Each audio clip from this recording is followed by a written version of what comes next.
C'est tout autant. J'honore mes engagements. Je saurai donc faire à l'avenir comme je sus faire par le passé, avec l'héritage de ton fils Childebert, scrupuleusement remis en son entier selon ma promesse. Après l'avoir 12 années durant épuisé de taxes et d'impôts, et tu retiens maintenant le lot de Charibert, la Brie, le Vendemois, la Touraine, la Branchin, le Poitou et ses mines d'argent, avec l'air et le labour au pays des Bascons, qui commandent les portes de l'Espagne. Ainsi que la loi m'y autorise et m'y contraint. La loi Gombette qui régit mon royaume, comme le droit romain dont relèvent les terres de mon regretté frère. De plus, le droit salien me permet de garder en tant qu'aîné majeur et de sexe mâle tout le royaume de Charibert. Sans parler de la loi du plus fort. Et cependant, dans un souci d'affection et de paix, je t'ai accordé tout ce que tu réclamais. Mais du douaire de ma sœur Galsvinte, odieusement étranglée par Frédégonde, la gourgandine de Chilpéric, est-ce aussi dans un souci de paix ou de quelque légalité de droit se contredisant que tu me retiens Bordeaux, Limoges, Cahors, le Quercy, le Béarn et la Bigorre?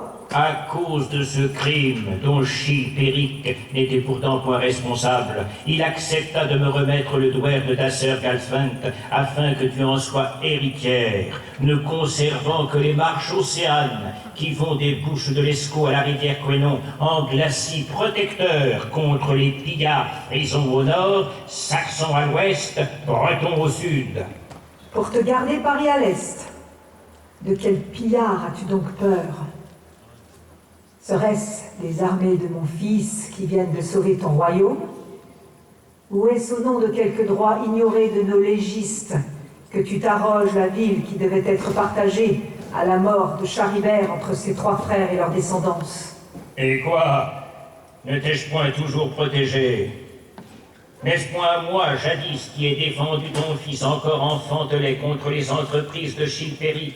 N'est-ce point justice qu'il me défende à mon tour, maintenant que l'âge m'a couvert de sa glace? Ou serais-tu tout à coup devenue soucieuse de l'héritage du fils de Frédégonde? Justement, Seigneur roi, Dame Frédégonde m'a chargé de célébrer ta gloire et celle de tes armées, qui, pareil à un double soleil, font s'obscurcir celui des plus grands conquérants. Cela par un hymne de ma composition, dont je tiens, avec mes petits chantres de la maîtrise de Poitiers, à te faire jouir de la primeur. Attention, vous autres, prêts? 1, 2, 3, 4. Plus tard, évêque, je te sais poète et musicien. C'est aussi un scientifique. Il compte jusqu'à 4. Mais les poètes ne sont que les décorateurs des royaumes, quand les guerriers en sont les architectes. Sans César, Ovide n'existe pas, et la lyre en est muette. Mais sans Ovide, les lauriers de César seraient déjà flétris. Et sans Lampéric, la descendance de Chilpéric serait déjà finie.